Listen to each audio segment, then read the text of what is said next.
Most people think becoming known is about visibility, posting more, sharing louder opinions, chasing platforms and trends. It isn't. Becoming known is about authority, relevance, and actually being useful to other people. Now, my guest today is one of the clearest thinkers on personal brand and influence in the world. Mark Schaefer is the author of books that I love, such as Known and Audacious, and someone who has spent years cutting through the marketing nonsense to tell the truth about what actually builds credibility. Now, in this conversation, we talked about why most personal brands fail, why copying guru strategies is killing originality, and what speakers and experts really need to focus on if they want to be remembered, trusted, and booked. So I took a little bit of a detour into the relevance of AI and how that might be affecting the speaking world in the future, and maybe what we shouldn't be so worried about with that right now. Now, if you're serious about building authority rather than chasing attention, then this episode is definitely for you. Welcome, Mark Schaefer. Great to have you on the show, Mark. Well, thanks for having me, John. It's a real delight. I was first introduced to your work through a friend of the show, John Esperian, who you may remember, and John introduced me to your book Known, and that's the first time I got to know a bit more about you. And since then, I've read several others of your books. I think the most recent one I read was Audacious, which was a great read as well. Thank And you. so for our audience, for the audience of people who are like aspiring or currently professional speakers, your content is absolutely essential, I think, for people to be checking out. So, really awesome work. Well, thanks. That's very kind of you to say. I put a lot of care and effort into my work. So those are great words for me to hear. Thank you. It's definitely appreciated, Mark. And let me ask you this. I mean, one thing I think is sometimes fun to ask: do you have like an opinion on becoming more known or getting yourself out Oh there yeah. that perhaps is a little contrarian or different to what you hear other people in the industry saying? Well, I mean that's a deep question, deeper question than you might realize, because so I have a view that the field of marketing in particular is sort of ill in a way. It's when I grew up in the corporate world, and I grew up in a world where the executives were engineers and they were accountants and they were finance people, and they wanted to seek the truth and they wanted debate. They wanted people to challenge them. They weren't afraid of that. That was an expectation of working in an effective and productive company. Then when I entered the world of marketing, there's this, there's this weird culture where it's guru led. And so there are these ideas that might be stated by Gary Vaynerchuk or Seth Godin or whoever, and it becomes code. And sometimes these ideas, I mean, a lot of times they're really good and really helpful, but sometimes they don't even really make sense. And Mm. and when one time, I have a very good friend, and she reposted some quote from Gary Vaynerchuk, and it really made no sense. And I quit. I said, did you think about this? I mean, what does this really mean? And she admitted that, she just posted it because she posted it because it was something floating around. And I think that is just bizarre. Yeah. And so I tend to see the world in a realistic view, not necessarily contrarian, but I would say bold. Bold is telling the truth in even when it might hurt. Mm. Um, I think I'm not afraid to be bold. I don't have a particular agenda. I mean, I don't have a big agency where I need to keep people working, so I'm selling something. I just want to help Right. navigate the truth. And that may come across as contrarian sometimes, but I just think it's being real.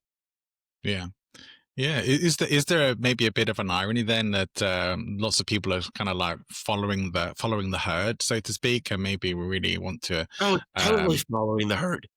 yeah, It's that's the thing that's the great irony is that great marketing is about nonconformity, not conformity, nonconformity.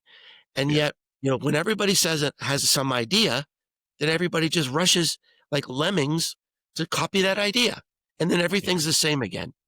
It's yeah, it's part of the illness of the field of marketing. Aware maybe more of an illness of cognitive bias in general, perhaps, of when we get a bit of rightness or something good from one person, or they're referred or recommended, we often credit them with having all the answers or knowing way more than they should or being way better than they are. And I think that's maybe common in so many parts of life that we don't question stuff enough. Yeah. Yeah, I mean, I'm a naturally curious person. My career has sort of been led by curiosity, and when something doesn't make sense, I'll go down the rabbit hole and figure out why and try to explain it. Yeah. Are there things that you see maybe then people are getting a bit wrong about becoming known? Is like, are people just trying to get the herds to follow them, or just trying to do what they see the other, call them herders, but the other people who are like the Gary Vaynerchuks and whoever else in the world, are they just trying to copy what they see other people doing? Well, I think copying is an issue. I think another big issue that people get wrong is that they think it's about them and about their fame. And Right. to have an effective personal brand, it's about having the presence and the authority to get your job done. And that is about serving others. So a personal brand is other centered, not you centered. So I'll see someone's website and they'll say, "Oh, I won this award and, I grew up and this is how I learned to do this thing." Nobody cares. What Right. people care about is, what is the problem you solve for me? And how do you uniquely solve it? That's what I want to know. And that's how you build a personal brand, by just being helpful and generous and nurturing and consistent and tenacious. Yeah. Rather than just trying to show up everywhere or be covered on any platform, actually doing something useful. I wish the people who pitch my podcast to become guests could hear what you're saying as well, because that's what I see very often from them. My guest has this award, my guest does this and does that and can talk about this, and it's like, Yeah. yeah, I don't really care, but Nobody I cares. yeah. Nobody cares. I'll tell you a little story. This is a great, uh, sort of iconic view of what a personal brand really is today. So I was invited to be the keynote speaker at this big conference. And so the guy called me and I said, "Yeah, I'd be honored to do it." So then we started just chatting about our lives. And I started talking about my previous career when I was working for a Fortune 100 company. I was the first global director of e-business and I got 7 patents and I won all these awards. And he said to me, "You know, I consider you a friend. I've known you for 8 years. I didn't know about any of that." I said, "Well, let me ask you something. Does it matter? The only reason you're asking me to be the speaker at this event is because I'm known right now. It doesn't matter what I did. It doesn't matter what I accomplished. It's how I show up now." He thought for a moment and he said, "Yeah, that's right." I said, "Let me ask you something else. If I didn't show up for a year, if I stopped blogging, if I stopped posting, you probably wouldn't be inviting me to be the keynote speaker at your event." He said, "That's probably right too." So this is the only equity we have that matters in the world today. Are you known or not? It's not about the awards. It's not about the acclaim. It's not about the stock options that you one last year. It's Yeah. about how you are showing up to help people now. Which makes all the difference. Is yeah, it really drives home this message of a lot of people are trying to get their credibility, their ethos, in the wrong way, in the wrong situations, of just trying to like, I've got this, I've got that, I've won this, I've won that. Definitely not the things that really help people or connect with an audience as well. Let me quickly ask you. I mean, as you do speaking in your career, how much of a part is stage speaking from stage as part of your business? How much of a part does that play? Well, I never planned to be a speaker, actually. um, it started with the books I wrote. The books I wrote became popular, and I started being invited to speak, and people were inviting me to pay to be a speaker. And I thought, well, okay, that's interesting. Let's give that a try.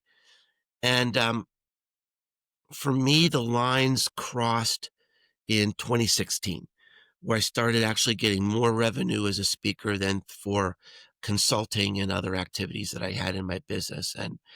And today I'm trying to sort of get some of the time back in my life, and I've shed some activities. I just sold my podcast, actually. Oh So wow. that's one of the activities that I'm moving away from. I've really shed a lot of my corporate consulting activities, and so I'm focusing more on speaking. I like speaking because you can have a big impact in a short period of time. I mean, I really, I'm good at it. I believe in it. People, when they hear me speak, they, they'll remember something, and they'll have something that they can take action on. And, I got to interview Tom Peters one time, and he had retired. And then 2 years later, he had another book out.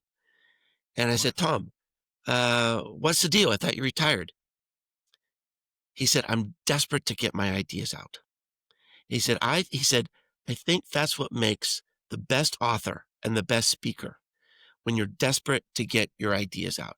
And certainly that is my case. That's why I write books, that's why I speak, because I know I have ideas that can help people now. And I think that urgency and that passion comes through. Yeah, it's very fascinating to me, and hopefully to our listeners as well, that speaking is something that you're actually leaning into more over your business as well, which I think is fantastic. If you, I don't know whether you have advice that you might be able to offer someone who is like maybe just getting started with this, or perhaps trying to get some traction in the speaking industry, but should they be thinking about getting some books out there first, or do you have any sort of insights as to where people maybe should be starting to become known if they're trying to get some traction as a speaker? Well, okay, so there's three questions there. So I'm going to break it apart and answer each one sort of separately. The biggest mistake people make when they try to be a speaker, or they try to sell a book, or they try to sell a course, is nobody's heard of them before. So so it is really important to work on your personal brand. It is absolutely essential. I shout it from the rooftops. So the biggest investment you can make in your speaking career, in your writing career, if you're selling a course, whatever you're doing, is to work on your personal brand. And my advice would be, as you did, buy my book, Known. I spent 2 years researching and writing that book. And, I'm a humble person, but I will say I nailed it. This is how people become known. It is a scalable, repeatable process, and it works. Yeah, So, number two, should you write a book? I think a book helps a speaking career in two ways. Number one, it sort of gives you social proof. It's hard to write a book. Almost nobody writes a book. So if you write a book, that makes you elite.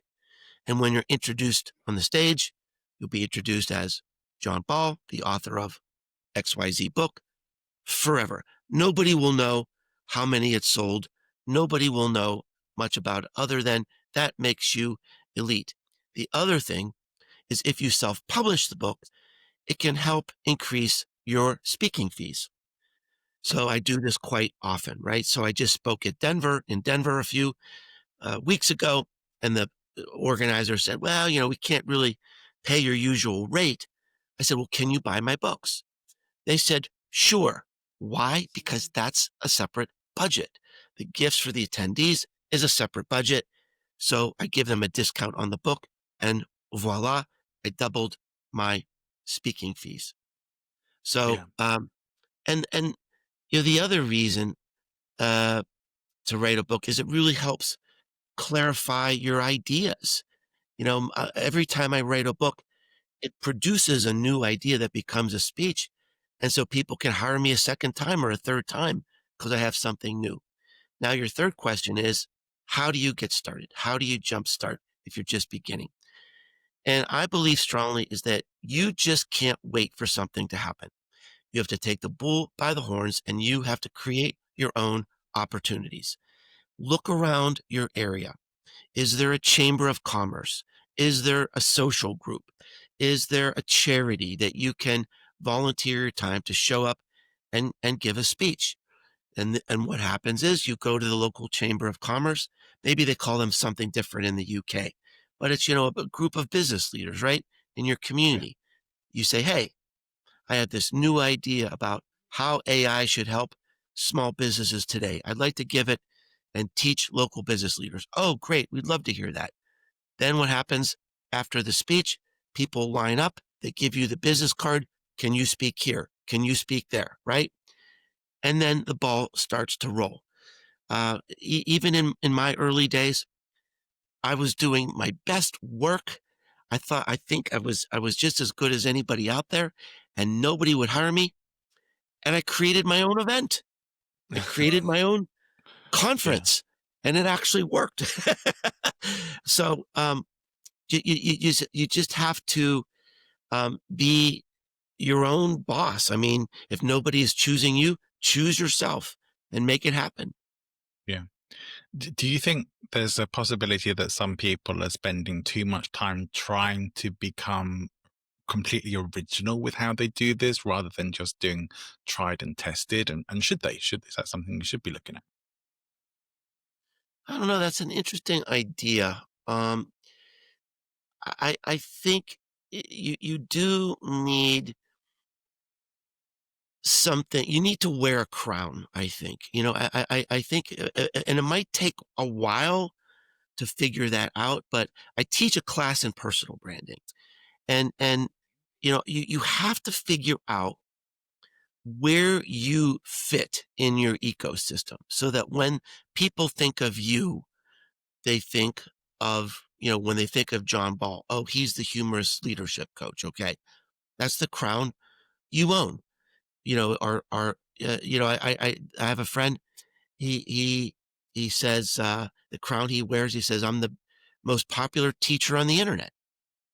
Is he? I don't know, but he's pretty good. On my website, it says the most trusted voice in marketing. Am I? I don't know. That's what people tell me. So, okay, I'll try that crown out in and wear that. Certainly, I do hope that I'm, a trusted voice. Like I said, I don't have another agenda really. So I Right. I do think you need to figure out where you fit in the ecosystem. Yeah.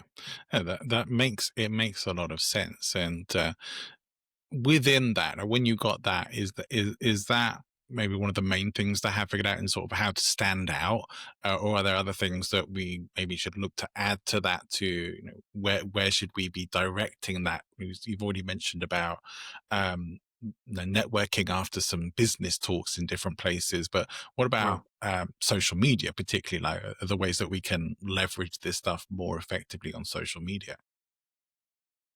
Well, the personal brand is fueled by content. That's how a company brand is fueled, and that's how your brand is fueled. And so the real question isn't how do I show up on social media? The question is what kind of content do I need to create to fuel my brand? And it's not complicated. there's only four choices. You have to write something like a blog. You have to create a video like something you'd put on a series on YouTube. You need to do audio like a podcast, or maybe something that's visual that you'd put on Instagram or Pinterest. For most, personal service providers, for most business people, it would be writing audio or video. And you Yeah. pick one because you have to be great. If you're going to stand out, you can't be great in 15 places. You have to pick one, and you pick the one that will bring you the most joy, that you will have the most fun doing. Don't worry about the competition necessarily because, you know, there's room for everybody. There's only one you. But, if you're going to create something that's good, you're going to be bored with, that's going to show up and you're going to lose your audience. So you've got to create something that brings you joy and you have to do it consistently. You cannot give up. You do it every week. And the two failure mechanisms for a personal brand, one, people never get started. Two, they quit too soon. Yeah. There's no hockey stick of success. You just keep on going, week after week. Now, social media becomes the distribution system for your content. So Yeah. that's like the trucks taking your ideas to market. So once you have, let's say, a blog post, you can put it on LinkedIn, you can put it on Twitter, you can put it on Facebook, you can put it on Medium, you can put it on Substack.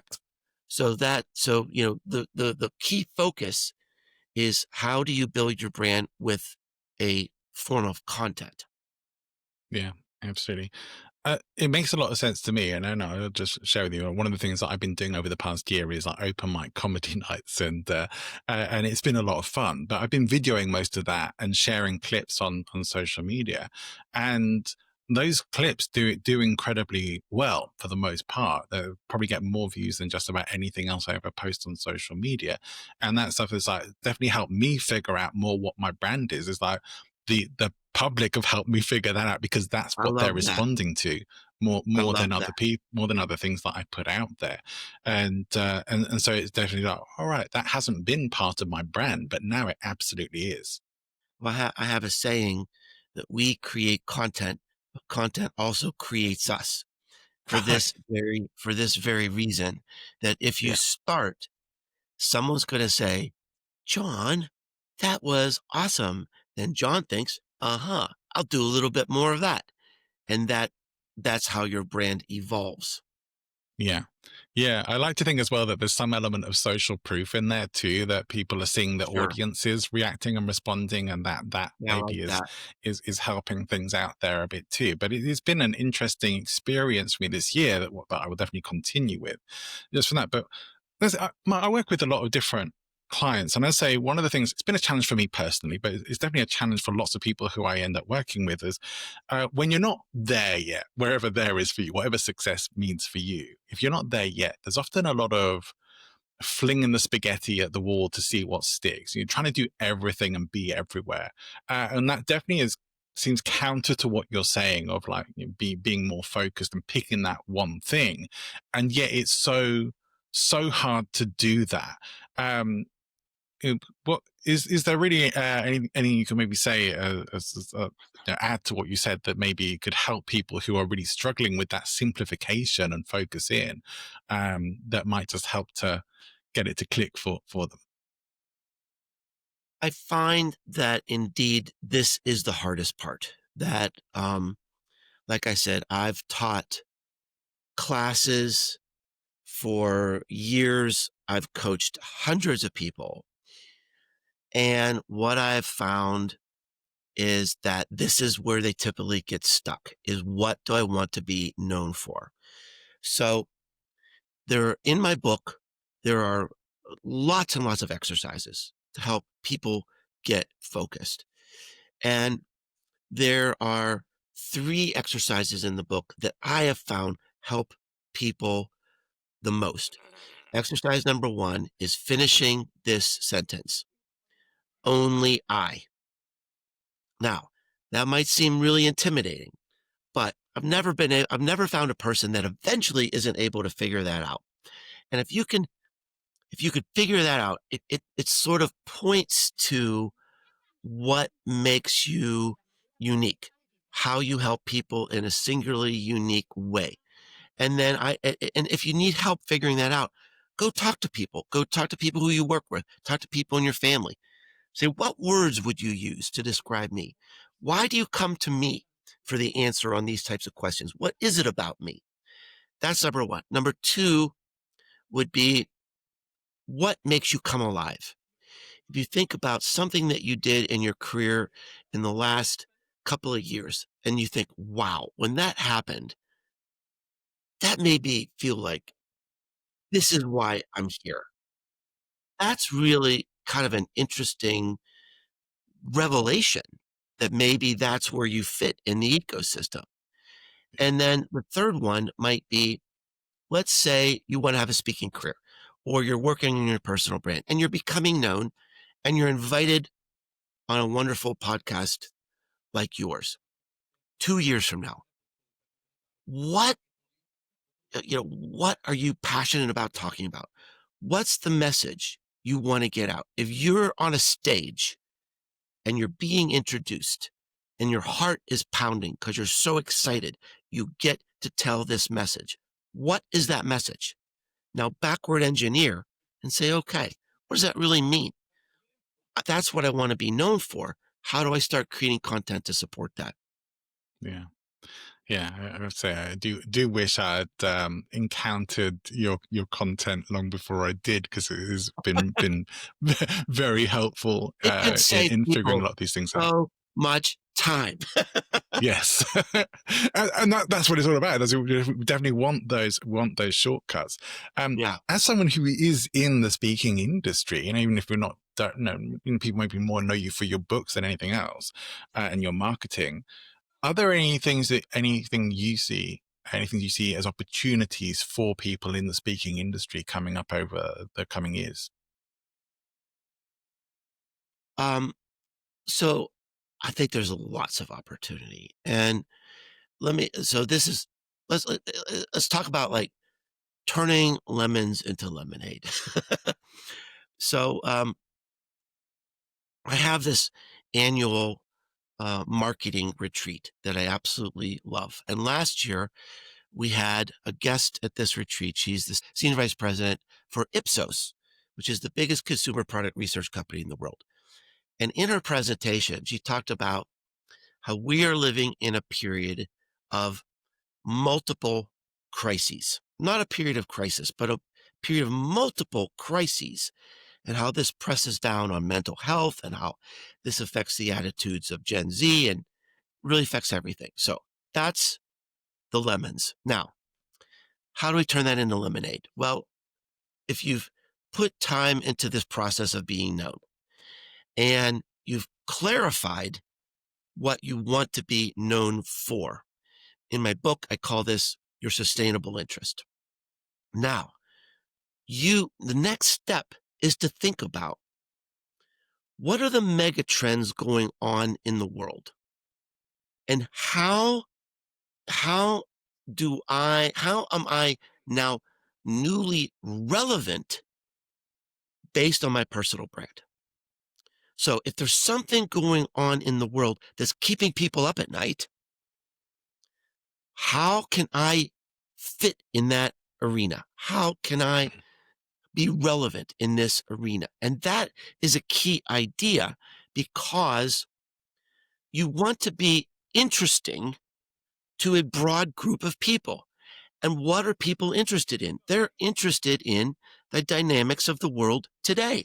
So, there's lots of things going on today. There are Yeah, lots definitely. of pressing issues, lots of problems in the world today. And so you basically say, all right, this is what I'm good at, and this is why I'm relevant, because I Yeah. fit in this space today because of this. And that becomes your speech. Right. Yeah, gosh, that's hitting home for me, Mark. I have to tell you, is you can go back to the comedy stuff. One of the reasons that I started doing stand up was um, precisely because there's so much pain and misery around, and Oh, people yeah, seem to for be a lot sure. more depressed and sad. And I just want to help make lighten the load for people and make people laugh a bit. And it's like, well, I can see how that could actually be something that I work in even more into my speaking positioning as well than I already have. So I think that's Yeah, that's amazing. incredibly valuable. Um, it leads me to something that you I don't know if you will agree or disagree on this, because it kind of seems like you might, but let me ask a question.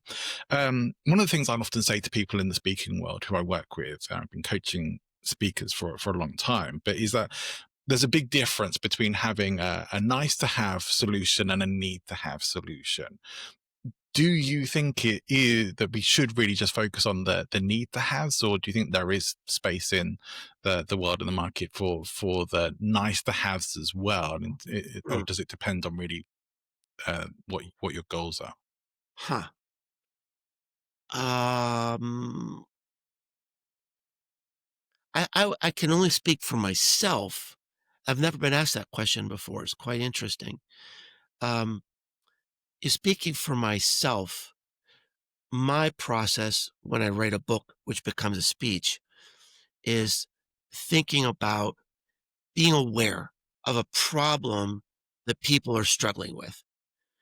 When I hear it over and over again. So I'll give you an example. You mentioned at the top of the show, you had read my latest book, Audacious.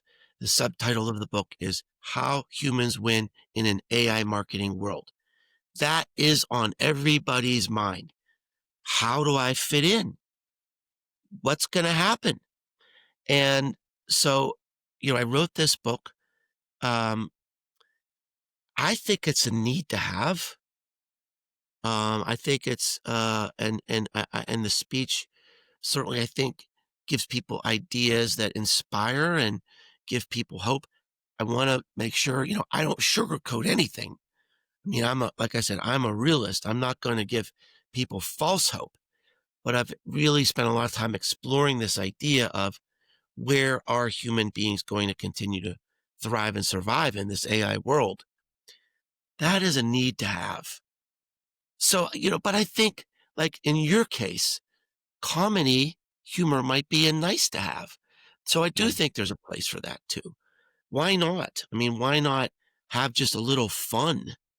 So I think both can work. Yeah. Yeah, I've always kind of thought there's when it comes to people's budgets, and that's ever an issue. A need to have speaker is an easy decision, but a nice to have speaker is a bit more complicated. It's easier to say no to, and that's Yeah. probably one of the main reasons why I've always encouraged people to look at those need to haves. But certainly there is space for both, but sometimes different results. Well, I I think mean, that makes the decision a lot easier, doesn't it? If you see, yeah. hey, this person is an expert in this, we need to have that. Certainly makes the decision easier. Yeah, undoubtedly. You mentioned AI. I mean, I wonder whether what you see as the bigger opportunities for speakers and people looking to become known with AI, and what maybe might already be seeing as some of the potential pitfalls. Uh, so I did something really crazy. I actually wrote another book. You might not even be aware of it. It's how I spent my summer vacation. I wrote this book called How AI Changes Your Customers. Cool. So this is based on research from futurists about how AI is literally rewiring us. And at the end of the book, there's a lot of things in this book that will freak people out. But at the end of the book, I talk about this very question. And I challenge people about like how can we shed the fear about AI and think about how AI can make us bolder, more creative, more effective, more impactful. Now, I don't have a ready answer for speaking. I'm exploring this just like you are, John, but it might be recording your speech, running it through AI, saying, how can I be better? How can I be more direct? What am I missing? How could I add humor in an effective way? So it's not really changing you, but it might be giving you a little edge that can help you be bigger, bolder, more impactful. I mean, thankfully, I think the emotional connection we have to a speaker is I don't really see that as being threatened by AI right now. Although I did Yeah, attend same. South by Southwest last year, and they actually had AI as a panelist Oh, on wow. a yeah, on a panel. It's quite interesting. Um, so I think there's a way that AI can certainly help us be more of who we are at our best. But I think that emotional connection we have to a human being will sort of, I hope will protect us in this field. Yeah, hopefully we're not about to become best buddies with Alexa or anything like that anytime soon. But yeah, I do agree with you. I think the human elements, I don't think they're replaceable anytime soon. But I also don't think people really want those things replaced so much. We still want to have the interactions and the human to human connection, and but who knows who knows what's coming in the future. For you personally, Matt, when did you first feel known? Like what was going on for you at the time? Did they go, all right, people know who I am. I'm actually at a level of being known right now. I will never forget the moment. um, so it was, I already mentioned that I was really frustrated. I went to this big marketing event, and this is an event I could have been a speaker at. And no one was hiring me. I sat at the bar, and the organizer of the event was there. I said, "What would it take for me to be invited to be a speaker at your event?" And he said, we already have our guys. And literally, he meant guys. I mean, it was back then in the early days, social media marketing, there were the same 7 guys at every single event. So that was sort of my FU moment. So I decided I'm going to have my own event, and half the speakers are going to be women, and I'm going to have people of diversity there, people of color there, people of different heritages, and I'm going to coach them and I'm going to help them. And so I got a couple of my friends together who also wanted to be speakers. I said, let's have our own event. Maybe we'll only have 25 people there, but at least we'll have a picture. We'll have video. We can have something we could put on our website to say, hey, I'm a speaker too. So I created this event. I made it really low cost because I didn't want it to be elitist. And so hundreds of people signed up, hundreds, 200, 300, 400. It's like, oh my gosh, we need a convention center. We cut it off at 400 because we had no idea what is going on here. And then people were angry because they couldn't come. So we raised it to 450. So here we are. So I got these volunteers to help. We have this event. We're in this convention center. So I'm standing there at the registration desk, and all these people are streaming in. And this guy, and there's hundreds of people. I don't know who they are. And this guy said, he was registering. And I said, oh, where are you from? He said, I'm from Pittsburgh. I said, oh, what brings you to Knoxville? He looked at me and said, you. I was like, what? He said, oh, yeah. He said, I've been following your blog for years and I love your books. And when I saw that I had this opportunity to meet you and see you speak, of course, so I flew from Pittsburgh to be here for you. I was like, oh my gosh.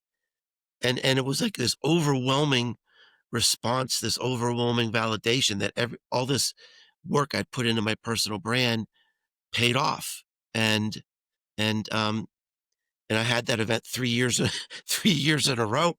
By the 3rd year, I had, like, 750 people from 28 states and 13 countries, and, it was crazy. An amazing moment, though. Thank you for sharing that with us. Yeah, I don't want to take up your whole day here, Mark, but this has been such an amazing conversation, and so glad we were able to make this happen today. And let me ask you this: is there anything for you that would cause you, or maybe has caused you, to ignore a speaker immediately? Ha! Well, obviously, you got a good response out of me. I mean, um, I'd be the worst speaker I've ever seen was an opening keynote speaker at 10 AM, and he was drunk, so I would avoid that. That's a person. There was Yeah. another speaker I saw one time, um, who used this case study, and he was absolutely drilling this one company and how terrible their website was, and he said, "The people who created this website, they're just a bunch of babies. They just, this website is so terrible." And beside him on 2 30-foot LED screens were the sponsor of the event, which was this website that he was tearing apart. Oh wow. That is a speaker that would never be invited back. Yeah, speaker horror stories. We've got to love them. Um, Mark, yeah, that's yeah, amazing. That's it. I mean, your books are definitely highly recommendable. Known is amazing, one that I refer to quite often. I certainly loved Audacious as well. I think there was another one of your books I definitely remember reading. But I'm going to be checking out the book about how AI is changing customers. That sounds fascinating. I wonder if is there anywhere that you might, for people who want to know more about you, or maybe connect with you, or find out more your content, is there anywhere where you would recommend for our listener to go and find out more about you or connect with you? it's super easy. You can find everything about me at Businesses Grow. You don't even have to remember my name. If you can remember Businesses Grow, you can see my blog. I give away all my best ideas for free every single week. So subscribe to my blog. Um, and then my books are there. And there's actually a little thing on, if you don't know where to start, there's actually a little app on my site that'll help you pick out the right book for you based on where you are in your career. And then you can also find my social media connections there too. So I generally follow people back on LinkedIn, and I'd love to hear from you and love to hear from your audience, John, and how they liked my show, how they Yeah, awesome. agreed with me or disagreed with me. Yeah, definitely. We love the feedback. Yeah. I hope that I hope that listener will. I would just quickly share that I was uh, quickly reviewing Audacious this morning, because I had the audiobook originally of that, and I was like, oh, I saw it was on my Kindle Unlimited, and I was like, all right, let's have a quick skip through whilst I prepare stuff. And one of the things I noticed there that I didn't think I saw in the audiobook was about that there is gamification in the book, different words bolded in each of the chapters that you go and collect the words, and Yeah. they go, all right, I'm going to have to go through this now. I need to play that game and go and get the little Well, it bonus has, that you put if in you there. call a book audacious, it better be audacious, right? And the Yeah. cover and QR code on it that changes, right? You wouldn't see that with the audiobook, but the cover of the book, if you hover over it, it has an infinity cover. The cover keeps changing based on the stories in the book. Well, there we go. Something else I didn't know. So lots of things there to make it super interesting. Mark, it's been an absolute pleasure having you on the show, and this has been such an interesting, insightful, fun chat. And hope we'll be able to maybe connect again in the future and have you back on. It's been an honor. Thanks for asking me such thought-provoking questions, John. I have to tell you that for me, that's up there with some of my favorite interviews that I've ever done. And I really enjoyed having Mark as a guest. And we've gotten to share some really insightful parts there too. So my hope for you is that if you only take one thing from this conversation, then it should be that being known isn't about shouting louder, it's about showing up consistently with something that actually matters. And Mark made a really powerful point. Your credibility isn't built on past awards or job titles or borrowed authority. It's built on how you help people now. And for speakers, especially, that really matters. For me as a speaker, I'm going to be going back and listening to this episode, I think, fairly often because there's some really good stuff in there. And there's some things in there that really inspired me and I hope did for you as well.